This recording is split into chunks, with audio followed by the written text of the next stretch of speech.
శ్రీమద్ Bhagavatam canto 1 chapter 1 శ్లోక 8. ఈ శ్లోకంలో నైమిషారణ్యంలోని ఋషులు సూత మహాశయునితో ఇలా అంటున్నారు: ఓ సౌమ్యుడా, నువ్వు సత్యాన్ని పూర్తిగా తెలుసుకున్నావు. ఇది నీ గురువుల అనుగ్రహం వల్లే సాధ్యమయ్యింది.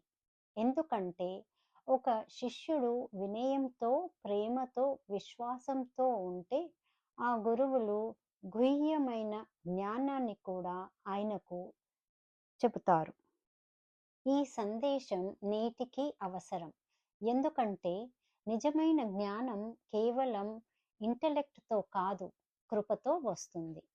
ఒక వినయశీల శిష్యుడు మాత్రమే గురువు హృదయాన్ని తెరిపించగలడు. సమాచారం మనసును నింపుతుంది, కానీ జ్ఞానం జీవితం మారుస్తుంది.